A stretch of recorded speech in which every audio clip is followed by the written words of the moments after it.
साथियों, जय हिंद, वंदे मातरम, भारत माता की जय।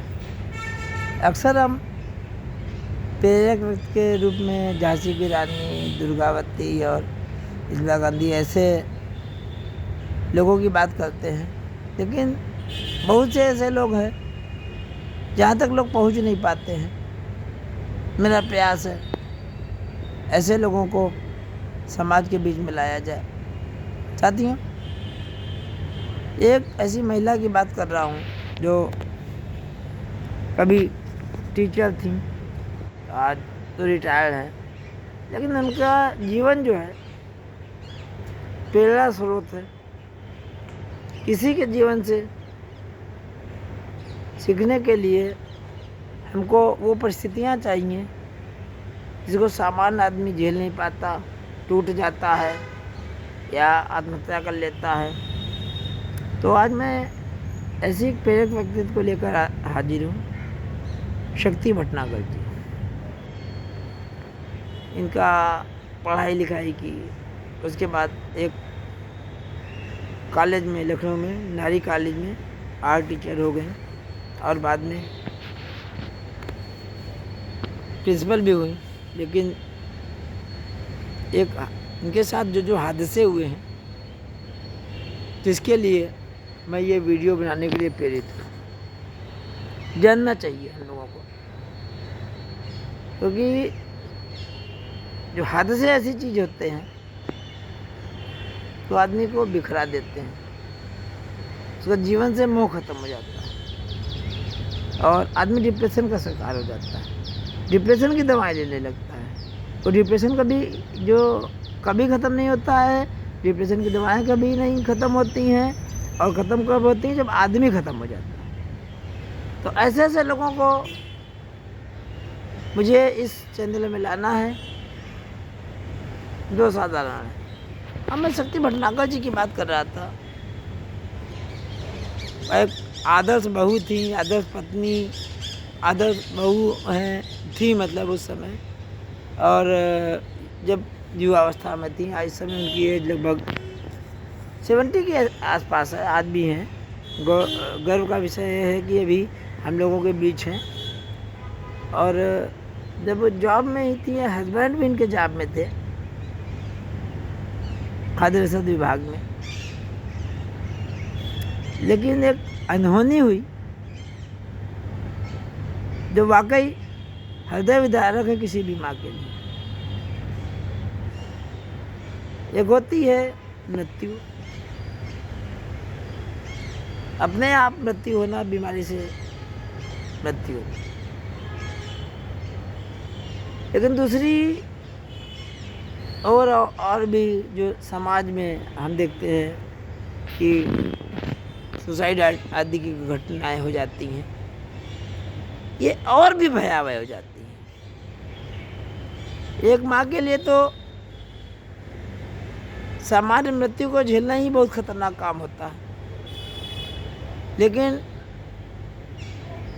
अगर किसी का बेटा सुसाइड कर ले तो असहनीय पीड़ा है। और जितनी भी माएँ हैं, बहनें हैं, वो सब समझ सकती हैं। तो मैं शक्ति भटनागर जी की बात कर रहा था। इनका बेटा भी यंग था, मैरिज नहीं हुई थी,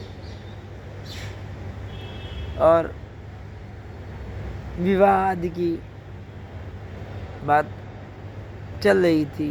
रोजगार में भी लगने की संभावना थी, ढेर सारे सपने थे माता पिता सभी लोगों के, इनके सभी लोगों के सपने थे।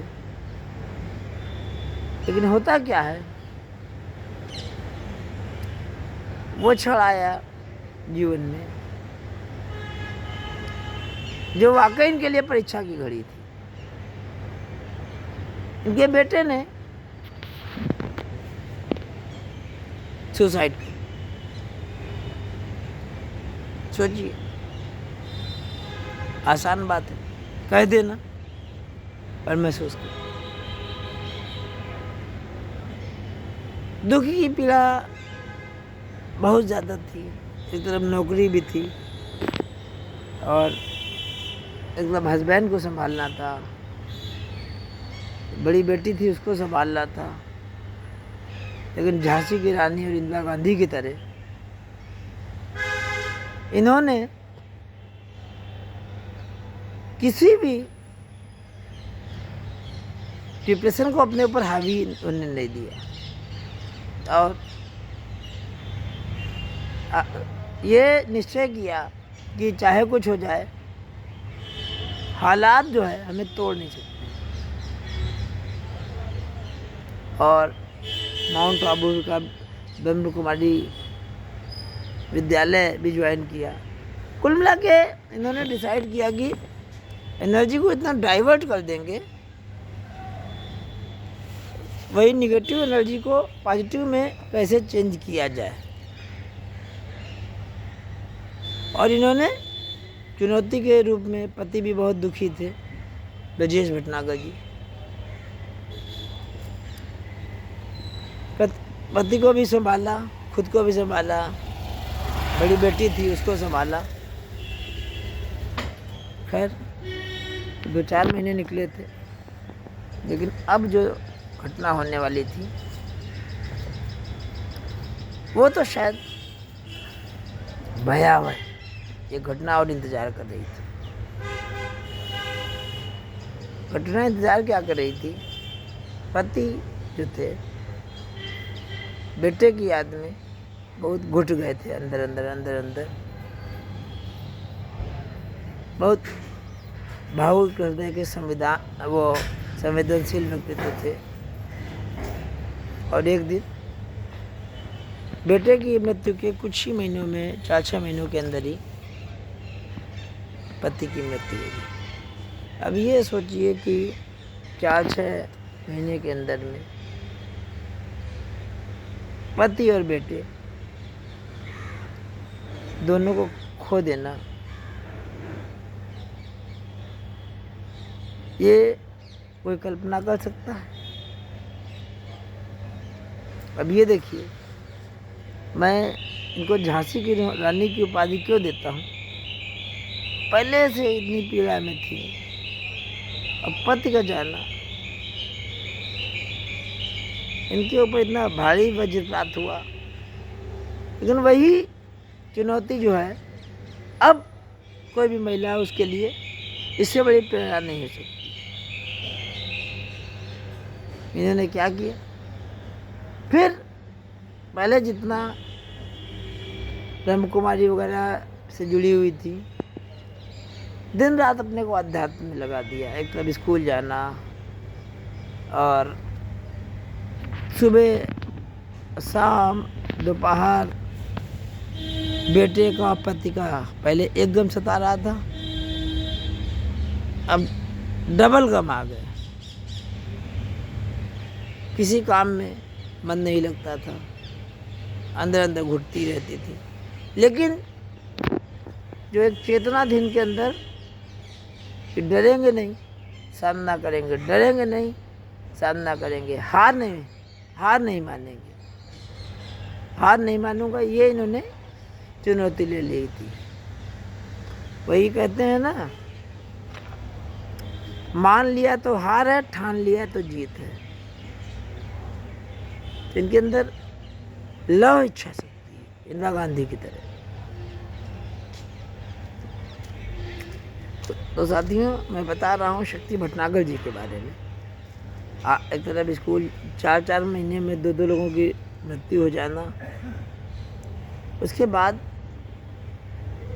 भी इन्होंने थोड़ा सा 2-3 महीने बहुत ज़्यादा कष्ट हुआ, लेकिन कभी इन्होंने डिप्रेशन की दवा नहीं ली, डिप्रेशन के डॉक्टर के पास नहीं गए। इन्होंने डिसाइड कर लिया था कि चाहे कुछ हो जाए, और जितना भी इनको समय मिला अध्यात्म, आर्ट बनाना, अपने दिमाग को डाइवर्ट करते रहना, म्यूज़िक सुनना। तो सबसे बड़ी कला जो डिप्रेशन की दवा इनकी रही कि इन्होंने जो है ना, चुनौती को जो है ना, मतलब चुनौती का सामना किया, डाइवर्ट किया, दिन रात डाइवर्ट किया। इन्होंने कहीं सुन रखा था कि डिप्रेशन का इलाज है सिर्फ और सिर्फ अपने को डाइवर्ट कर लेना है और खाली ना रहना, डाइवर्ट कर लेना और खाली रहना। कभी आर्ट बनाती, कभी म्यूजिक सुनती, कभी ब्रह्म कुमारी की चीज़ सुनती, इन्होंने बिल्कुल खाली रहने का काम बंद कर दिया। शुरू में तो बहुत पीड़ा थी, धीरे धीरे क्या हुआ, ये पीड़ा कम हो गई। तो कम से कम 6 महीने बहुत कष्ट रहा अपने नियंत्रण करने पर, लेकिन इनकी विल पावर शक्ति भटनागर जी की इतनी स्ट्रांग थी कि ठान लिया करना है। खैर, जब सकारात्मक चीज़ें लगातार होती रहती हैं, जहाँ जैसे वही बात है कि अंधेरे में दिया जला दो तो अंधेरा भाग जाता है, उजाला हो जाता है। तो इन्होंने करके धीरे धीरे पहले 100% नकारात्मकता, अभी 90% हुई, 80% हुई, 70% हुई नकारात्मकता। उधर नकारात्मकता कम होती जा रही है, सकारात्मकता बढ़ती जा रही है।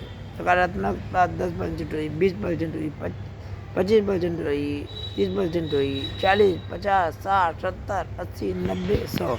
और उसके बाद तो ये मुश्किल से 1.5 से 2 साल के अंदर इन्होंने अपने ऊपर पूरी तरह नियंत्रण स्थापित कर दिया। साथियों,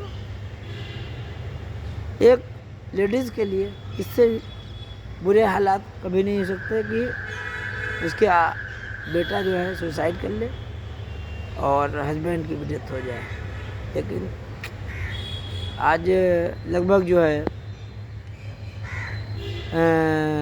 20 साल हो गए हैं और इन्होंने अपने को संभाला है। आज समाज को दिशा देने का काम कर रही हैं, वेलफेयर का काम कर रही हैं और गरीबों अनाथों को दान वगैरह भी करती हैं।